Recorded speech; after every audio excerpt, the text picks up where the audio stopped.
Welcome to Women's Sports Weekly, where women's sports happen every day, but we talk about it once a week. I'm Carolyn. And I'm Danielle. Women's Sports Weekly is a podcast where we discuss the latest news, explore interesting stories, and share our love for women's sports. Follow us on Instagram, YouTube, and TikTok at Women's Sports Weekly Pod.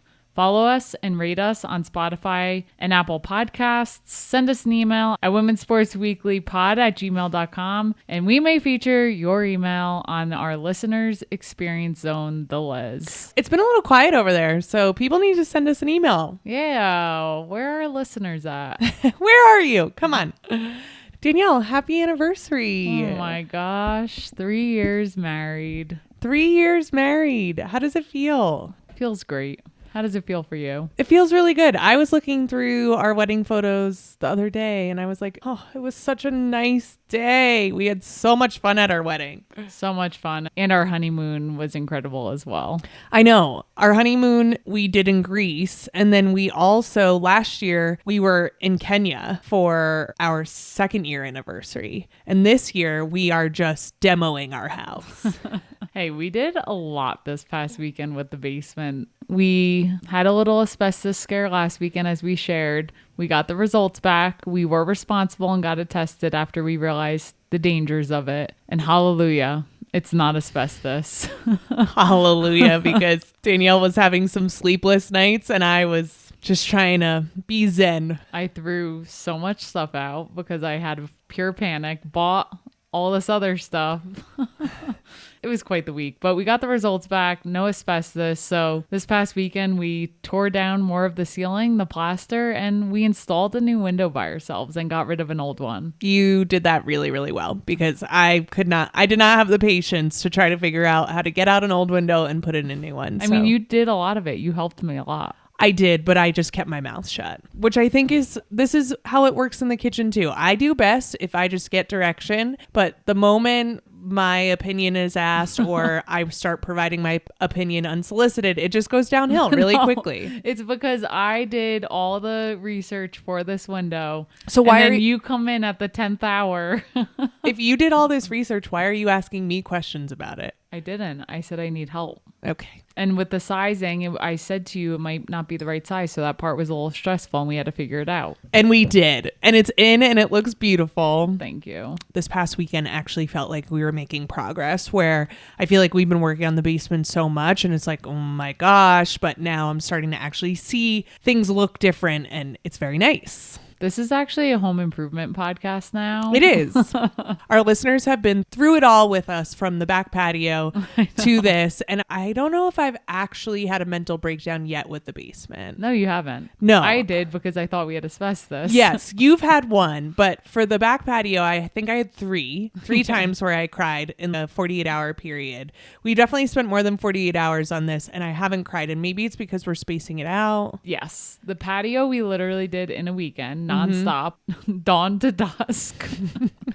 And the basement, I had to tell myself, Danielle, this is going to take a while. Yes. Because once I have something in my head, I like to get it done. I don't like to wait. I want it now. But I had to tell myself, this is a big project. It's going to take time. It's a huge, huge project. When we're finally done with this in 45 years, we will send you the before and after pictures. When our mortgage is finally paid off and the basement's finally done. Also, we've heard some stories from friends of like crazy things either they found in their walls or ceilings when they tore down, or people they know. But all you found is pencils and pens and lots of dust and plaster. Yep, that's it. I'm still looking for that cash or something really, really weird. We did find the 1940s church poster, sign. but that's really not that exciting. Yeah. We heard about dead cats. We heard about dildos. Yeah. Our one friend over the weekend said that they found a cat skeleton when they were redoing their basement. We haven't found that yet, thank God, because I would not like it. And then also the dildos, which would have been funny to find. But and porn, all like, I don't know who hides that in walls and ceilings, but you really just never know what you're going to find. But we did decide that we might hide something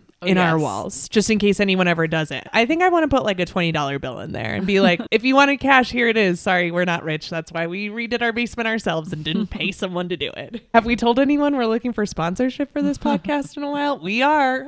Reach out to us. On top of that, we try to stick every year with our anniversary to the theme. So what was year one? I forget.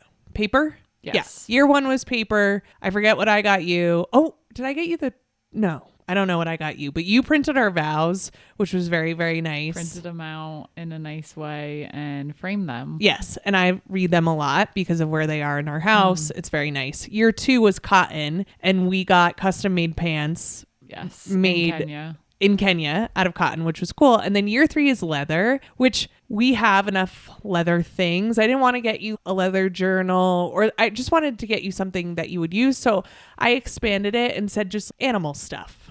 I went on the UGG website. UGG sponsor us.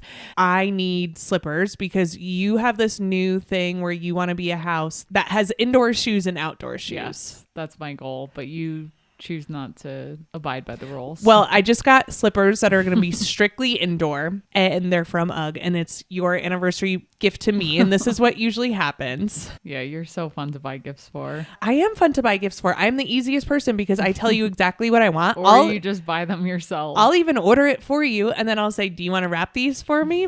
Then that happens. And then I asked you, do you want slippers or do you want something else? And then you wanted something else. So I got you a big comfy UGG blanket. It's glorious. It is glorious. There's nothing I love more than sitting on the couch with you watching TV, all cuddled up in a blanket. And this blanket is going to make that so much better. One of my love languages is definitely gift receiving, gift giving. And it's like not mine. That's probably the last on my list for love languages. I don't expect people to surprise me. I don't expect people to know what I want. I like material things. It's the Taurus in me. And so I buy them and I say, here, give this to me. And I'm so happy about it the whole time. I have them on right now. I'll try to hold them up for people on camera. So it was great. And we need to celebrate this upcoming weekend. Yes. Got to go out to dinner. So happy anniversary. Happy anniversary. Love you. I love you too. Should we go for one more? We should. Okay, let's do it. All right, let's get into the highlight reel for this week. Obviously, outside of our home improvement, which I'm starting to say is a sport because, I mean, there's a lot involved. But anyways. I sweat a lot. Yeah.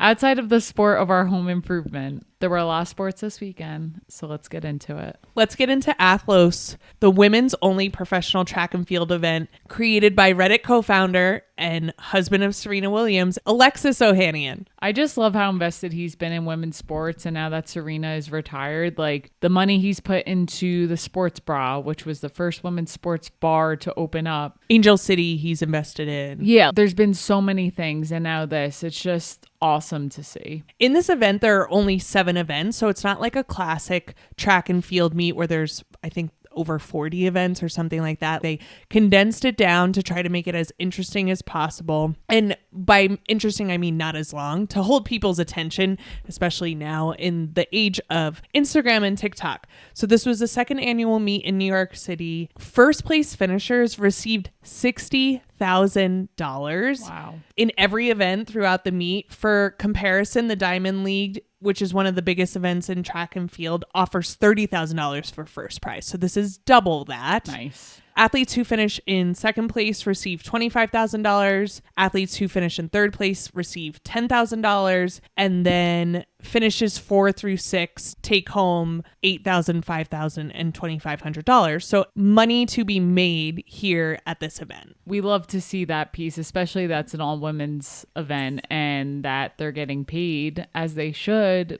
Hopefully people take note of this. Exactly. On top of that, every athlete who participated received 10% of ticket, sponsorship, and broadcast revenue. So getting part of that revenue share, which is very important. And on top of that, when they won, they had Serena Williams crown them with a Tiffany crown, which is just like so absurd. And I love it. Like I mentioned, there's only 7 events: the 100 meter hurdles, long jump, 800 meter, 1 mile run, and then the 200 meter and the 400 meter. The other cool piece about this was that the long jump qualifier was held in Times Square. If you've been there, it's a lot of lights, but it's also so many people. And to have them take over Times Square and to do that was a very cool touch. Yeah, that's amazing. And I saw the Woodalls posting Yes. on TikTok about it. And I just can't imagine. It must have been really fun to be there and do this event. She ended up winning the entire long jump event on the second day when they were in ICANN Stadium, which is on Randall's Island. We've been to Randall's Island before. We have, for a music festival. I think that was a music festival. It was Governor's Ball, Yeah. right? Kanye West was supposed to headline. Oh, yeah. And canceled. It was like the start of the end for Kanye. That's so true. That was a really long time ago.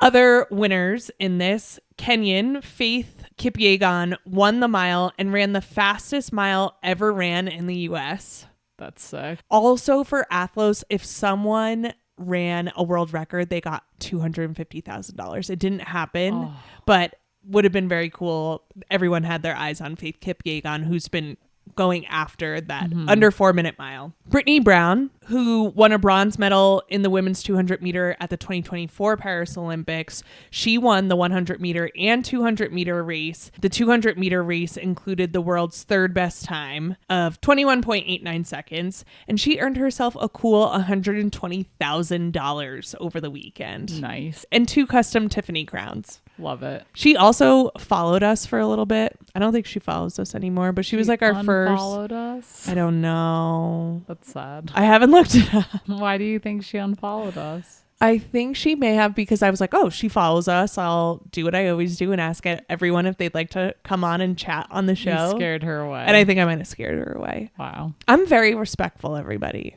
But I love to send a cult email. It works 1 out of every 100 times. I have a 1% chance that it'll work. But anyway, really happy for Brittany Brown. Congratulations on $120,000. She's definitely never talking to us now. And then Sierra performed after the event. So it was like a music festival feel. And third place finisher from the mile race, Nikki Hiltz, they were dancing along, posting on social media. It just looked like a really fun weekend. That's amazing. And we always say track and field gets all this attention at the Olympics, and then they don't really have and they do have other world events, but it's not always televised. So just getting more of this and more opportunities for track stars, it's really cool to see. Yeah, there's a way to make it very interesting. And like, I struggle with this because we watch all the track and field events during the Olympics. Exactly. Yeah. So like, why do we need to shrink it down? But they're doing some great things. And honestly, I think the more you put it on and the more that like major media picks it up, the more people are going to watch. We see this time and time again. It's like, it doesn't need to be the theatrics. You don't need to change a ton of things. You just need to put it on during prime time and people will watch. It's very simple. Or just make it easy to find. That's exactly right. Okay, let's get into the WNBA finals. Woo! I did not have on my bingo card this year that the finals 1 would be done in 4 games. A sweep. Just a sweep. And the Aces, just after the rocky start of the season they had, to be able to finish the season out like this, truly unbelievable and so fun. So incredible. So the Las Vegas Aces are your 2025 WNBA champions. They won a 4-game sweep over the Phoenix Mercury. This is the Aces' 3rd championship in 4 seasons, and they cement their dynasty. Absolutely. A lot of players just showed up in big moments. Yep. It was just a really fun series to watch them play. For sure. Not as fun for the Phoenix Mercury. Yeah. Although they did have some close games that I thought they were going to win and push it to another game, but they just couldn't finish. Like, even when they got close, the Aces would just come back and put them away. That's exactly right. So let's actually get into game 3, which was one of the closer games in this series. The Las Vegas Aces won this game 90-88, and Las Vegas was up 76-59 entering the 4th quarter. I thought it was going to be a blowout. The turning point was actually when Satu Sabali got hurt, which was a scary fall. It was like she hit a leg of, I think it was Kirsten Bell. Yeah, it looked like her neck got twisted a weird way or pushed in, and her head smacked, and she had a concussion after that. Yeah. And they tried to lift her off the ground after a few minutes, and she could barely walk. It was scary to watch on TV. Definitely. I hope she's okay. We didn't see her at game 4, which I did not like, but I'm like, she's probably in a dark room somewhere following some concussion protocol. But head injuries are just the freaking worst, and they can have a really long-term effect on your body and your brain and the rest of your life. So hoping that Satu Sabli is okay. When Satu went out at first, I was like, oh, they're screwed. Like, this game is really going to be over. But Rebecca Lobo and Ryan Rucco were saying it, like, sometimes teams respond in moments like this, and the Mercury definitely responded in that moment. That happened with 4 minutes and 26 seconds left in the fourth quarter, and the Mercury were able to close the gap 84-83 with 3 minutes and 6 seconds left, and that was mostly due to Kalia Copper. She went on an 11-0 run by herself. DeWanna Bonner comes and hits a huge 3-pointer. She then has 2 free throws and makes them both to tie it up at 88 with a minute left. But the last shot came down to A'ja Wilson on the Las Vegas Aces. The fact that she made this shot, like, everyone knew it was going to her. Obviously, she's the MVP. When she gets the ball in her hands, not one, but 2 people, Alyssa Thomas and DeWanna Bonner, run at her, hands in her face, and A'ja, cool as a cucumber, rises up, turnaround jumper, shoots the ball, literally a turnaround jumper, rises up, shoots the ball, and it goes in. That is an incredibly difficult shot to hit. Yep. Truly amazing. I just love her number's 22, and it was in 2.2 seconds left on the clock after she made it. It's just, of all people, I'm so happy she was the one to hit that shot, because just the season she's been having, I feel like that was just the cherry on top. Do you think DeWanna and Alyssa Thomas framed that photo as a couple's photo of them two? Why don't you ask them? Oh, there's one person I actually don't mess with anyone in the WNBA, but number 1 on my list is Alyssa Thomas. Nope, not scrapping with her ever. Yeah, no. Good idea. So as we mentioned, the Aces win this third game. A'ja Wilson finishes with 34 points and the game winner. And Phoenix actually had a good shot at the end. Yes. Which I was like, whoa, that was crazy. They almost tied it. Yes. So then we go on to game 4. And after game 3, I think everyone in the WNBA world was like, this is over. Yeah. I definitely thought that. We thought maybe Las Vegas might give them a gentleman's sweep, throw a game so that they can go and win in Las Vegas. But I just think that's bad juju to do that. Yeah.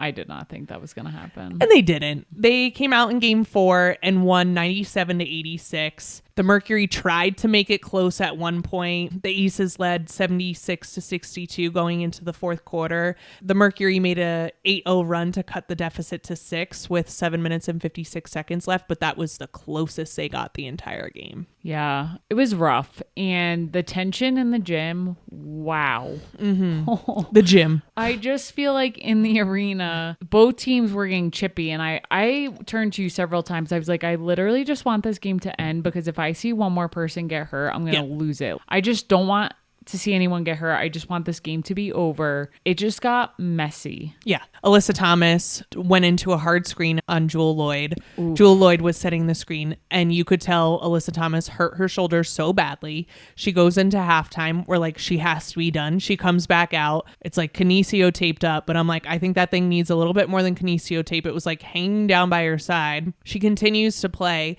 She was definitely playing on an injured hand, but you could just tell it was not okay. And I was like, this poor person has made it into the finals again and didn't even win a game. And I really feel bad for Alyssa Thomas. And at the same time, the Phoenix Mercury just blew it. Yeah, I'm going to go back to it being chippy, though. And Alyssa Thomas is on the list for this one, because at one point, Chelsea Gray threw a pass to A'ja, and it was in the middle of the key, and Alyssa Thomas went for it, but it was one of those moments, you should have just put your hands up. It was dangerous. And she took A'ja out, and Chelsea Gray actually lost her mind on her. I'm surprised. I don't even remember if anyone got technical in that moment, but they were going at it. And then later on in the game, the Phoenix Mercury coach gets in the ref's face and he gets thrown out of the game, which I thought was a little crazy. It was just, I'm just happy.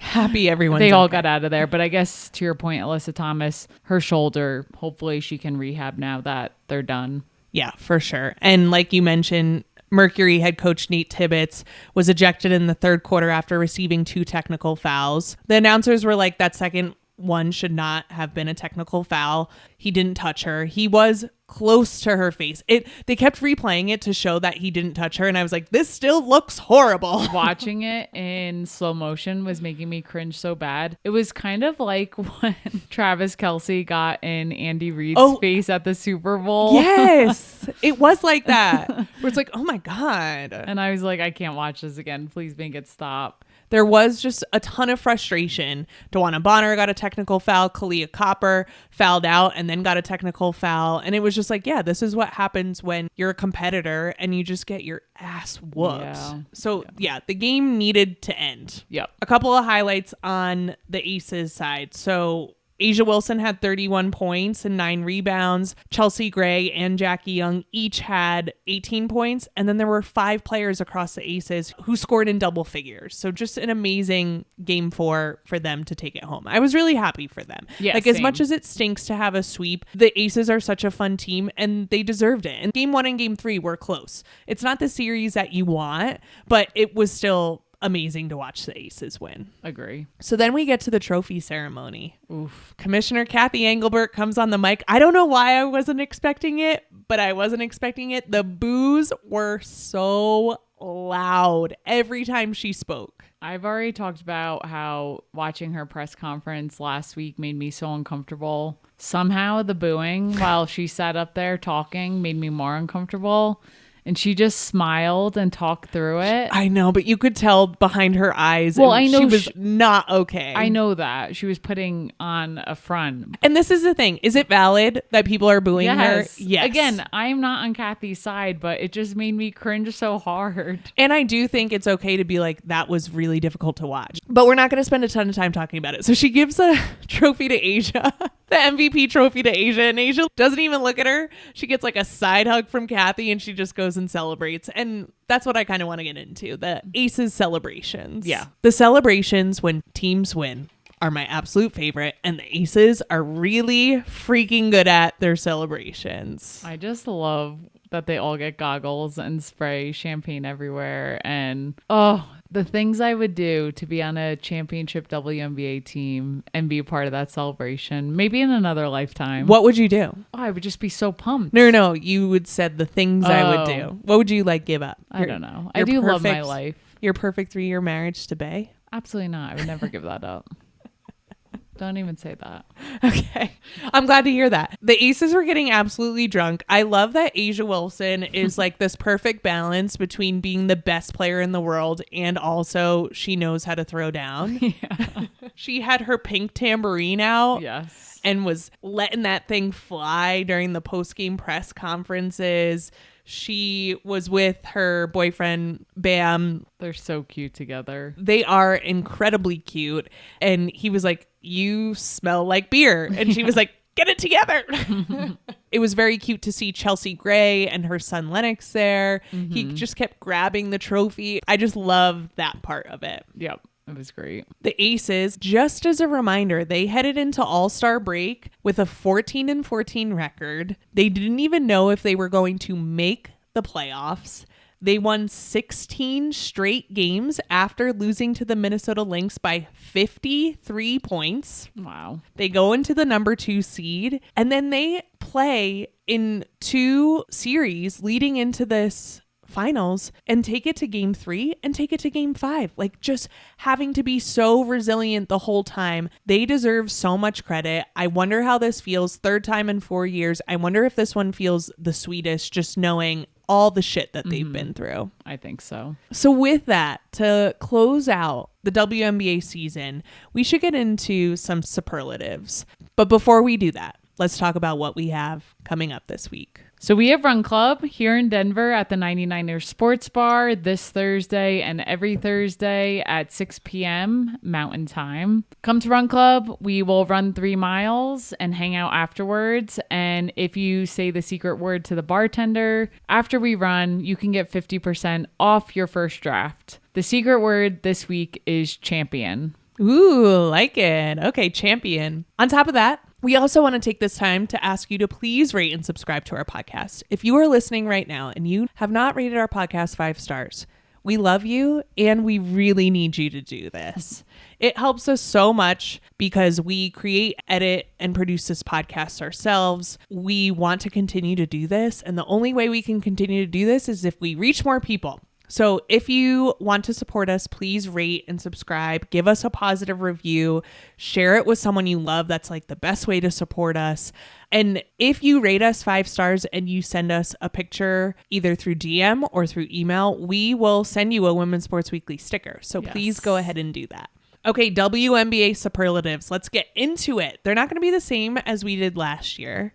Some will be the same, but I've come up with some new ones too. Yes. So let's get into best dressed. I would say this is a difficult one because so many of the WNBA players throw crazy fits that we love so much. I was looking through them today and I was like, there's so many people we could choose. So many. But I have a favorite and you have a favorite. Yes. Do you want to start? Sure. I think Skylar Diggins looks incredible at all times. It's so true. I would say she is best dressed. Do you remember when she had the milk outfit? Oh, I remember. That milk outfit was iconic. Yeah, you got to just bring that up again. That is not the reason I think she's best dressed, but that is a great outfit to bring up. It is. On top of that, I also love that Skylar Diggins did the messy bun a lot this year. And whenever she had the messy bun in, she played so chaotically and gave us like the best facial expression. So I also think the messy bun gets best dressed too. There you go. But for me, my best dressed is Tina Charles from the Connecticut Sun. And you might think, what did Tina Charles throw this year? And I want you to go to her Instagram right now and tell me one outfit that didn't look totally amazing on her. You love her. I do love her so much. First of all, she's an amazing player. Second of all, she's really hot. And third of all, she dresses really well. Check out the proportions. They're always on point. Tina Charles is my best dress for 2025. Love it. All right, cutest couple. Oh, obviously we have to go with Paisy. Paige Beckers and AZ Fudd. Even though AZ's not in the league yet, she'll be in the league next year and we got to give it to them. The announcement this year that we were all waiting for. Finally. It was just awesome. And I love, again, shout out to the people on TikTok who make like little sweet videos of them. Yeah. All the glances. It's just, yeah, just perfect. Yes. My cutest couple. I'm actually going with the straight couple this year. And it's based off of what I saw after the finals for the Las Vegas Aces. And I'm going A'ja Wilson, an NBA player, Bam Adebayo. He has nothing but great things to say about her. He was there after the game. He was sitting in between A'ja Wilson's parents. I just love a person who goes and supports their person and is so complimentary of them. You can tell... I don't know. I just really, really like it. They're the modern day Love and Basketball, which I know that A'ja Wilson would hate because she actually said that she hates Love and Basketball. But I'm like, they need to make a movie about them. It's just too cute. And they've talked about them practicing together. And then you've seen the videos of Bam doing a move and then A'ja doing a move. It's just amazing. I also love them. I think they're a great couple. I just love when Bam brought out the MVP trophy to her a few weeks ago. I feel like in the beginning of their relationship, they were kind of hush-hush about it. So I love that they're more public now and he comes around a bunch and yeah, they're great together. I don't know much about him as a person or a player, but I do think it speaks a lot. And this is any person, but especially in hetero relationships and especially when you're the dude and the person you're with is so incredibly amazing and good. That can be really, what is that word? Intimidating. That could be really intimidating for someone. And he's like, yeah, my girlfriend is the best player in the world. Point blank. I support that. And that's so cool. He's literally been quoted, and I'm not saying the quote, so don't quote me, but something about how nothing makes him happier than to see her succeed. And he wants people to know how good she is. Again, it was around those words, but anyways, yeah, I think they're awesome. All right, let's get into a new one this year. I'm calling it the comeback kid. We got 2 of them here. First one, NaLyssa Smith. Yeah. NaLyssa Smith went from being on one of the worst teams on the Dallas Wings with her girlfriend, Dejanay Carrington, who also, honorable mention, best couple. She was also there on a broken foot or a casted up pink foot and made it to the finals game. So shout out to Dejanay Carrington. But NaLyssa Smith was on the Dallas Wings, finds her way to the Las Vegas Aces and fits in incredibly, makes a huge impact on the team and literally went from being on Dallas and having Asia Wilson playing against Dallas and giving her pointers to then going and playing on the team and just having an incredible impact to win her first WNBA championship. And not to mention, she played for the Fever last year, and I just don't think the Fever was a great fit for her. She just looked like a totally different player this year on the Aces, so I agree with this. So cool to see. Our other comeback kid, Jewel Lloyd, who also had a rough season last year. She was with the Seattle Storm. Just not a good fit for her. She struggled there. Personally, it sounded like. And holy crap, she had quite the finals run for the Aces. Yeah, and even for the Aces, she went from a starter to a non-starter. Yeah. And that had to have hurt the ego, but she came off the bench and just looked so much more comfortable coming off the bench. Yeah. And she just came up big in big moments throughout the finals games. You could see that she was more herself, and I thought that was really cool to see. Do you know that she's never lost a finals game? Cash. This is her third WNBA championship. She won 2 with Seattle and now 1 with Las Vegas, and she has not lost in the finals. So that's got to feel pretty good. I mean, that's a crazy, that's craziness. Yes. That was like Mylasia Fulwiley when she was with the Gamecocks. She's a freshman and she's never lost a game before. That's a crazy feeling. Never lost a game at the college level. They did end up losing. We all know that. Okay, next. Next up, we have best friends. This one's a little questionable. Well, we haven't heard otherwise. So I'm going to say Marina Mabrey and Sanaya Rivers on the Connecticut Sun. Marina and Sanaya give us tons of TikToks. Their outfits are matching. They look like there may be something more going on, but until anything else comes out, we are labeling them as best friends. Yeah, I think that's fair. Who else do you have? Stud buds. How can you forget about them? Can't forget about the stud buds. They are the best friends that everybody wants. They are the best friends that everybody needs. And we just loved being witness to all of their shenanigans all season. And if you live under a rock and don't know who we're talking about, it's Natisha Heidemann and Courtney Williams. Of the Minnesota Lynx. And it just makes me so sad that they might not be on the same team. You never know, though. I know. Just everything's going to change. And I'm like, oh, families are going to get ripped apart. Best friends are going to get ripped apart. It's just going to be sad. It is sad. Okay, most likely to end up a meme. Who do you got? So I have ones that I can just picture. And my favorite one from this year is Paige Beckers looking at her head coach, who's no longer the head coach at Dallas, because he was like just spewing something crazy. And she was like, what the heck is this? That is one of my favorite looks from the season. Yeah, that's a good one. What else do you have? The other one is actually from the finals as well. There's an Instagram art, but make it sports. Have you seen that? No, I haven't. Oh my gosh. It's so great where this person finds, like, he takes a picture of something in sports and then compares it to actual art, like actual art that people have made. Okay. And so there's one from finals weekend and it's Kathy Engelbert and it's like a close up and then it's like Jewel Lloyd in the background, like with this crazy face on. Oh, I don't know what she's about to say. And then it compares it to art that looks very similar. Oh, I think I missed this. It's very, very cool. But yeah, the background of people having to listen to Kathy talk was a good one. Good memes coming out of that. And then rounding out our superlatives, we have most likely to survive the zombie apocalypse. There's only one. Yeah, it's the Indiana fever for sure. I've been calling them Las Cucarachas because they are the cutest little cockroaches that just never went away. It's amazing they went as far as they did this season, and they gave the Aces a run for their money in the semifinals. They had a hell of a season for all the injuries they had. Half of their team is out with injury and they just continue to win. And they also had people show up in big moments. Yeah. So, yeah, they definitely deserve that one. And I hope, like Odyssey Sims, I hope she's on a team from the beginning next year. Absolutely. It'd be silly for her not to be. So those are our superlatives for the WNBA season. How does it feel to be over with the WNBA? It's very sad. The only thing that's holding me out is I know college basketball is right around the corner. It's true. So I'm like, okay, it's over and I'm sad, but college basketball is coming. So I know I'll be just fine. College basketball starts in November. Yeah, we're a month away. So that's going to hold me out. All right. What are you looking forward to this week, Danielle? I'm looking forward to NCAA volleyball. Number 10, Southern Methodist University, also known as SMU, takes on number 5, Louisville at 7 p.m. Eastern on the ACC network. So check it out.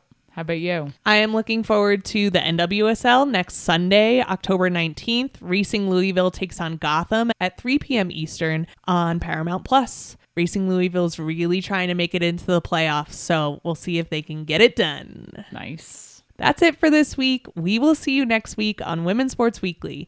In the meantime, watch women's sports and share the podcast with your friends. Rate and subscribe to the pod on Spotify, Apple, and YouTube. Thanks for joining us. Bye-bye.